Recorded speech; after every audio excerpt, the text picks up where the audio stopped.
Wow, the president is losing his damn mind, man. I mean, he wants to be constantly loved, when on the inside, he's losing his mind. He's continuously telling people how amazing he is and what an incredible job he's doing.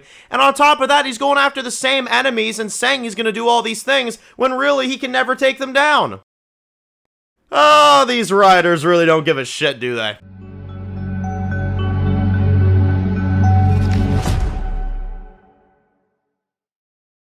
Alright guys, this one's going to be Do Not Review today. This one's going to be Do Not Review for the boys. Guys, we have made it to the big event. We have made it to the final season of The Boys. The first 2 episodes are streaming now.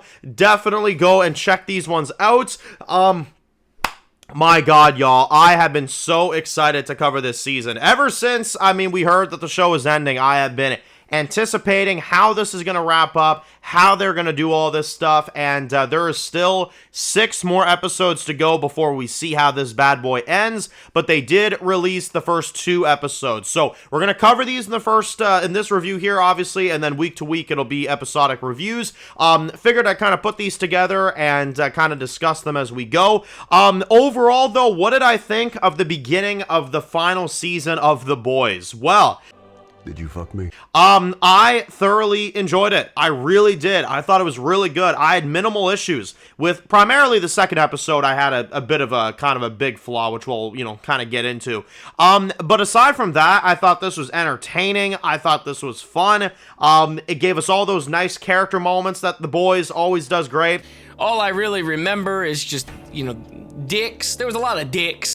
Gave us all the gross moments that The Boys always does great. Even gave us some politics in this season, which I obviously kind of knew they would do. Honestly, it's pretty strong the way they go into this, so we'll talk about that as well too. But it was just such a damn exciting episode. I loved every single bit of it. The second episode was great as well. It was a great return. Overall, it was a great return. They brought this season back a lot sooner than they usually do as well. Usually we're waiting, till like June-ish time. So they released this early as well too. The season was ready a little bit earlier, which honestly is awesome because watching these episodes through, I can see why they want to just kind of put this out to people. These episodes are really, really good. So let's start with episode 1. Episode 1 is titled 15 Inches of Sheer Dynamite. And this episode basically kind of kicks us off into where we left off. We have Homelander that walks out to give a speech. He's giving a speech. He's standing in front of his people. They got the red hats on. Yep, okay. Fucking these showrunners, man. They all got the red hats on as the president walks out. Basically he stands out there, right? He's loving the applause, he's taking it all in, and he loves being loved, right? And basically he kind of stands there and he's just like, okay, yeah, like, we're gonna do this, like this is all gonna be going great and everything. He gives a big speech, and the next thing you know, you then see Firecracker walking through this hallway, or at least what you think is Firecracker. Turns around and it's Starlight in disguise as Firecracker. She goes in there basically and she screws over everything. They basically force a video to play on the TV in the back of Homelander, exposing the video of him on the plane letting the people die. The video that Maeve threatened to release several times. Well, Starlight just went in there and fucking made that happen. So she got him good, and then everybody was like, what? And then it got everybody to hate Homelander after that. So that was just the opening sequence. You have a massive sequence in there as well where Noir catches her and stuff like that, and you get like a big fight scene and stuff. Thought that was really intense. Noir actually listens this season. He doesn't speak. He's finally kind of agreed. You know what's funny? I don't think he's just started to listen. I think he's genuinely fucking terrified at this point. So he just doesn't talk, to not incriminate himself anymore, So that's honestly the reason I think Black Noir doesn't talk as much, But that was an intense moment. Don't you guys notice, too, the opening of each season is always an infiltration of some kind, I've kind of picked up on that now. An infiltration of some kind in every season. season is kind of what we get, you know? And then basically you got Homelander talking to Sage. He's all pissed off. He's upset that he's a running meme now on the internet.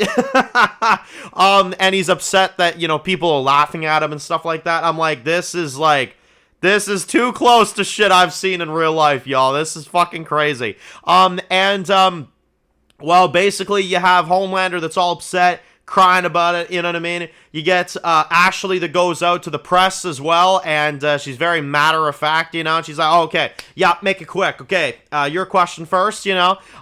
Again, I feel like I've seen this somewhere. Yeah, we got that going on. Ashley's very matter-of-fact and cuts people off and says it the way she wants to say it, you know what I mean? Just being a savage. And, well, basically, we then kind of see our crew, right? We see Huey, we see MM, we see Frenchie, we see everybody. They're inside. We've got the dick guy that obviously is there as well, too, swinging his dick around. We got the one bald lady as well, the prisoner as well, too. She's there, kind of causing, you know, hell and kind of, you know, causing some problems. So she's, you know, there as well. And Frenchie and especially MM has kind of turned to alcohol a little bit. He kind of seems to be an alcoholic over the time they were in there. They've been in there for about roughly a year, which this is after the timeline as well of Gen V Season 2, because we learn about Godolkin's passing in this one on the TV on the Truth Bomb, which is Firecracker's, you know, network thing. And we learn about that. So at this time, Starlight and A-Train have recruited the Gen V kids. We don't see them in these episodes, so they're not forcing them on people.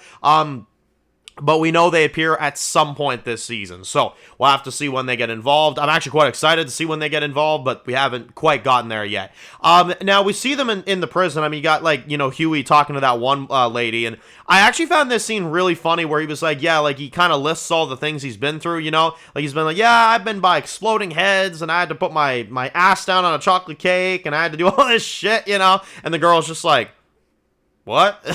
So I thought that was really good as well too. And there is a bit of a cameo and a bit of a funny thing in this one where we get kind of what I look at as a Dan Schneider type of insult that they do in this episode. I picked up on that right away.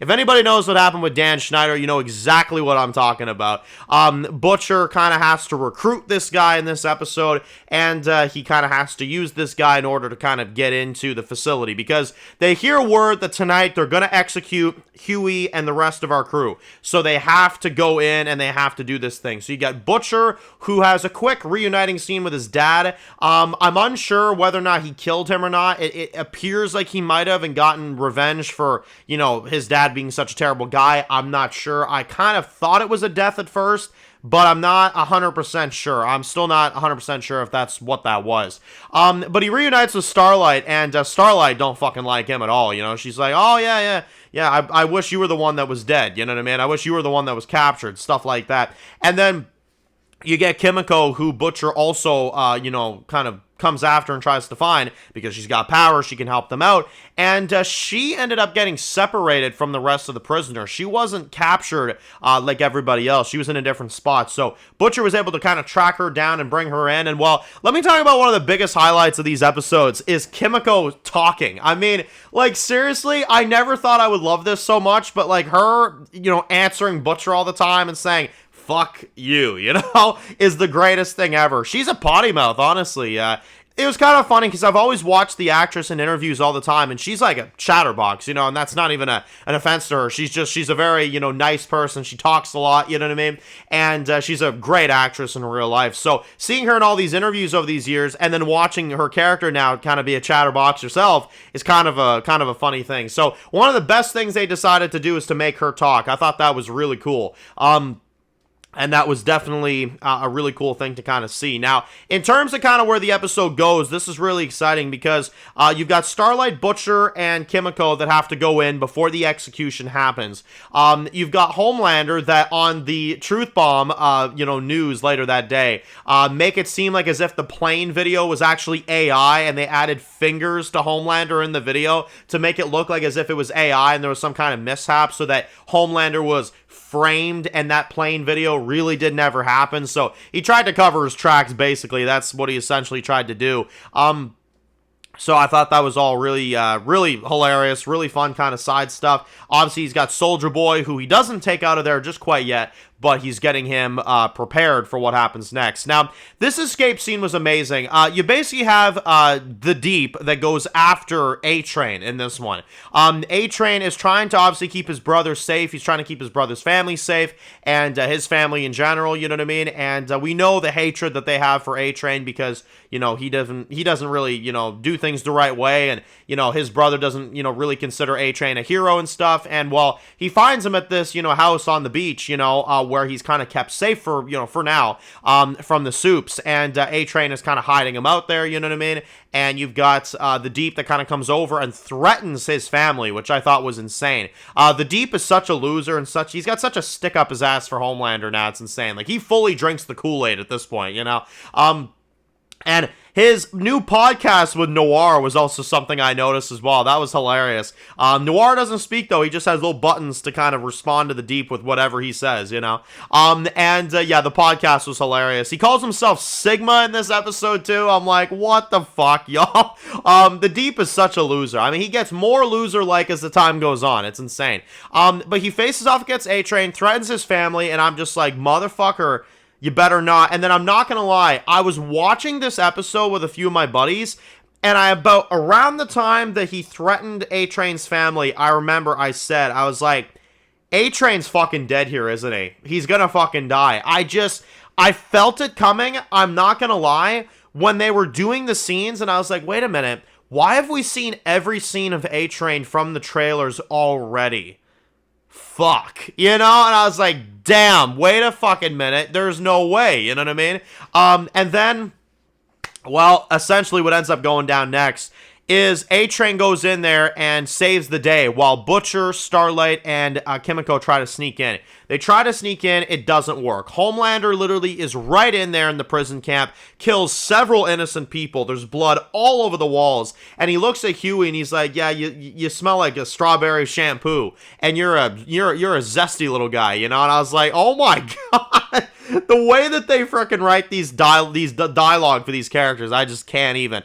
And he looks at him, and he tells him this, and then, you know, Huey kind of stands up to him, you know, and he's like, "Yeah, fuck you, I'm not scared. Like, you want to kill me, motherfucker? Do it now." Like, Huey's actually turned into a ballsy dude. Like, he actually can take a lot of shit now, you know? And Homelander gets ready to take him out. You got Frenchie and MM there, and they're, you know, waiting. They're on their knees as Homelander's got them all lined up, and Butcher comes in there with them, and he takes down Kimiko instantly, you know, takes out her bottom half. She goes down. She even, bad mouths, you know, Homelander as well, too. Takes her out, and then she goes down. She's kind of out of commission for a small second. Butcher walks up to him, and he's like, "William, you got powers now," you know, and he's like, "I can sense it from here. Holy shit, your heart's beating quickly," you know? And then Butcher, you know, basically creates a diversion. Well, he tries to, at least. And then you have Starlight in the sky that, you know, goes all the way up. You got the big light that shines in Homelander's eyes. They can distract him for a minute, while Frenchie and the others get the hell out of there. So Starlight gets Huey back. You get a nice reunion between them. That was really nice. You get Frenchie and Kimiko. They get a nice reunion as well, and they just sit by the sidelines while the rest of them fight, making out in the corner, you know? I was like, holy shit, they don't waste any time, do they? And then you got MM. Now, MM fights Big Dick Dude. He fights the Love Sausage Dude. And I felt that it was absolutely fitting that he took him out. You get him fighting him back and forth. His dick, like, gets all damaged and shit and turns all bloody and stuff. Again, you can't make this shit up. You genuinely can't make any of this bullshit up. And, well, on top of that, I mean, Butcher and the rest, while this guy was with them, literally fucking, like, ate some dirt and shit it out as they then went into this hole to get in there. Again, you can't make this shit up. The gore in this show is fucking insane. They genuinely, like, there's no limits. So, as per usual, there was insane gore, there was intense, you know, fighting scenes, and it was, you know, just as dysfunctional as per usual. MM's fighting this bloody dick dude, and, well, he ends up killing the love sausage. So that's actually, like, weirdly a big character. I mean, I don't know how you make this sentimental, but you actually took out a pretty massive character there when MM took him out. And I thought that was absolutely fitting that MM was the one that took that dude out. So, made a lot of sense for sure. And then basically, as you kind of continue the episode, you have Starlight that helps the rest of our crew. Starlight's a massive standout for me in this episode. She was awesome. I like her very matter-of-fact attitude now. You know, she kind of knows that people hate her and she don't really give a fuck, you know. She's leading this, you know, rebellion, and she's like, look, I don't care what people think of me. You know, I'm doing this because, you know, it's the right thing to do. So I thought that was really good. Like, there's even a moment where, and she talks about this later, where she feels like she should be dead, you know what I mean, if that's what it takes. And I'm like, no, she does not deserve death whatsoever. Starlight's one of the few people in this show I think needs to go on till the very end. I disagree with anybody that tells me she should die. Yeah, now, let's talk about the big moment. A-Train comes in and saves the day at the expense of Homelander. Now, in my expert opinion, you are gambling with a really, really big thing. It's easy to screw up the death of A-Train. You do one thing wrong, I think this could have been bad. They did such a damn good job at killing A-Train, it wasn't even funny. Homelander's got Huey, right? He slows down. It's almost like the scene from Sonic, where everything stops, you know what I mean? If anybody's seen Sonic. And then A-Train comes in there, and he moves Huey out of the way before Homelander, you know, lasers him. Moves him out. Huey's saved now and goes back with Starlight. And then A-Train looks at him. He's like, what the fuck else you got? And then boom, A-Train runs fast. Same with Homelander. They're going quickly after each other in the woods. Damn knows how far they got. Who knows at this point?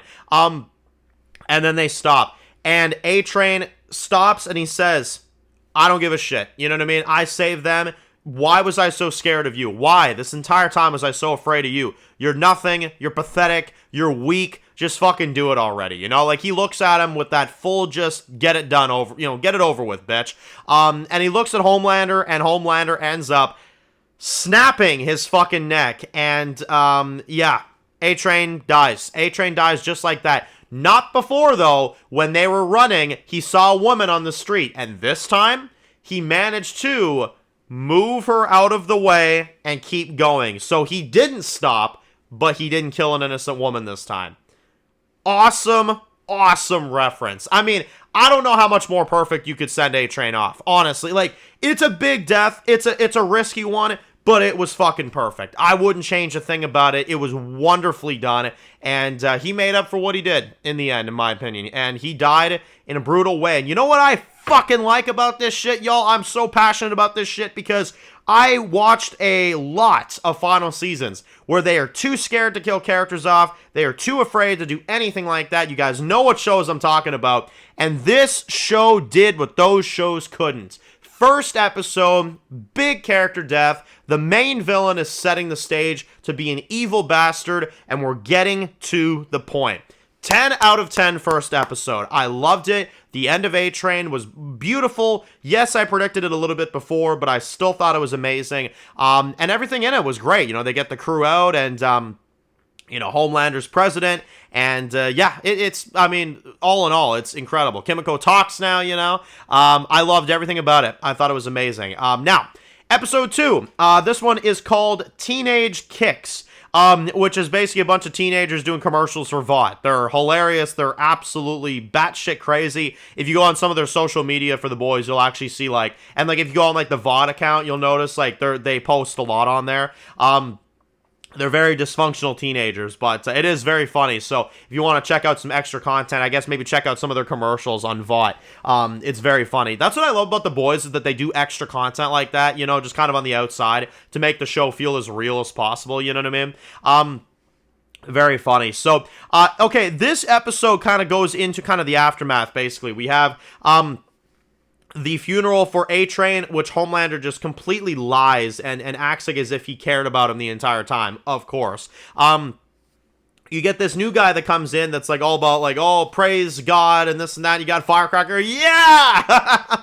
And then basically you have Sage, who's talking with Homelander saying like, look, I didn't think you were going to be able to pull this off all this time, you know what I mean? And what are you doing now? Trying to get your father back? And well, that's exactly what Homelander does. He lets Soldier Boy out of the tank, and he lets him out of there, and he puts him in like a Homelander shirt. Of course he fucking does. And he looks at him, and it's the scene from the trailer, and he's like, I need you. And he's like, did you fuck me? And he's like, what? And he's like, is this some kind of incest thing? What? No. Then what the fuck is this, And he's like, look, I need you to find Billy Butcher and take him down. We need him eliminated. So he's like, okay, I'll do that, son, That's not what he says, but, that's the implication, right? And now you get Butcher and the rest of the crew here that go to where Butcher's hideout has been. You get the guy, Samir, who he cut his leg off last season. He's now a pawn working for Butcher and filling our group in on this virus that might potentially work, on taking out Homelander or some kind of something.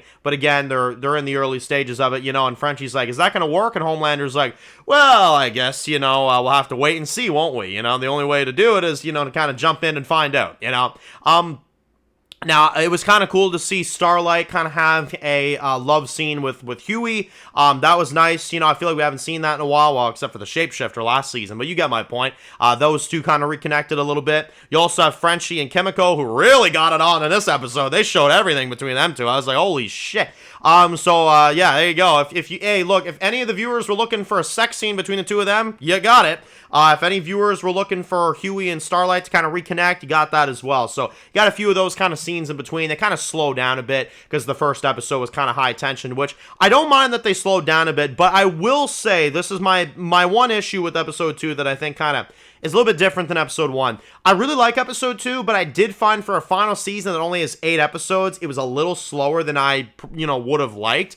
We kind of deal with this superhero that is like talking about, cum and shit like that in this episode, and he's like, I will blast your ass when I get out. You will not take me out, and I was like, okay, this is funny, and it was a funny gag at first, but then when they spent like the whole episode there, I was like, okay, I kind of would have appreciated if we moved away from that location, It felt like they kind of didn't know what to do with our main crew, aside from just Soldier Boy running into them, which, let's talk about that now as well.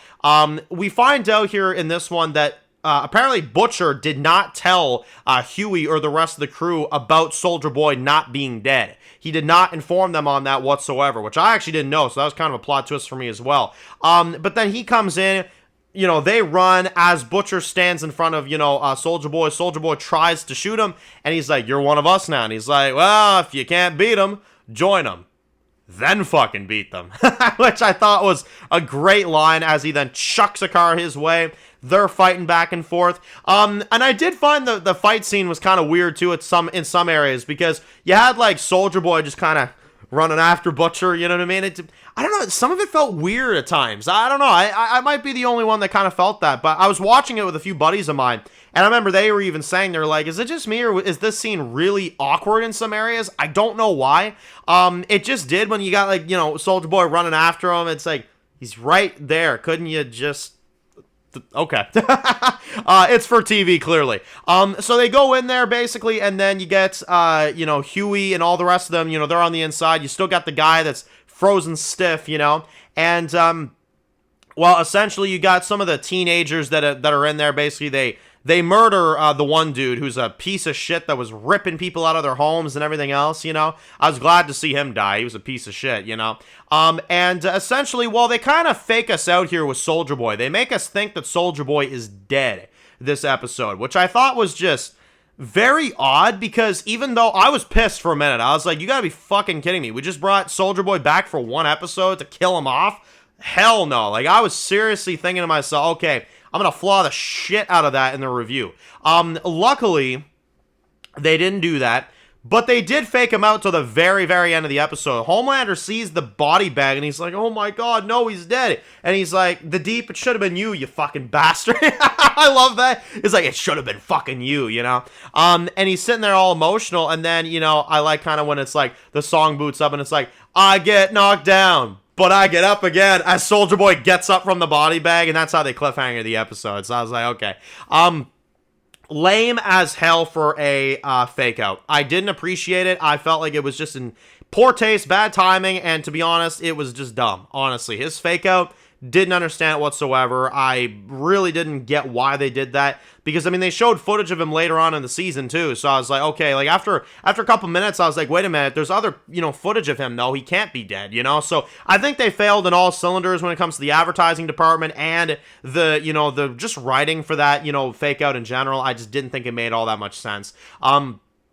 And it was poorly misplaced. So the episode to me was a bit slower, but it was also, about that fake out. I felt like kind of dragged it down a little bit, but it was still an exciting episode. We got a lot of great moments. We also have Ashley, of course, who also has a voice in the back of her head, and I mean that literally too. I'm not meaning the expression. She's got an actual second voice in the back of her head. So I guess that's her superpower. I don't know, but they revealed that as well too. So I thought that was pretty insane.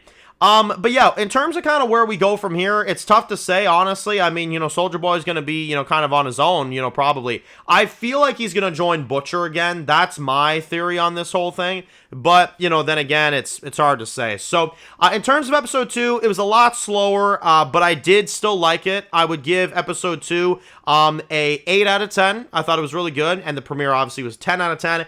I thought it was a solid start to this final season, man. They went for a lot of things in this. They really made sure that you knew how insane this shit was, and for that, I enjoyed it. I really did enjoy these episodes. So, let me know your thoughts down below. How do you feel about the beginning of the final season of The Boys, and what are you expecting from this season? We may do some predictions on the upcoming episodes and stuff like that. But yeah, guys, that'll be it for the review. Thank you all for watching this long-ass review. I had a lot to say. These were eventful frickin' episodes, and let me know your ratings down below. So, if you're new to the channel, guys, and you enjoy videos like this, make sure to click subscribe button so you don't miss any of the videos. Make sure to follow me on Dan's Reviews Official on Instagram, guys. And, of course, I'll see you guys really soon for more videos very soon. Enjoy the rest of the day, guys, and peace out.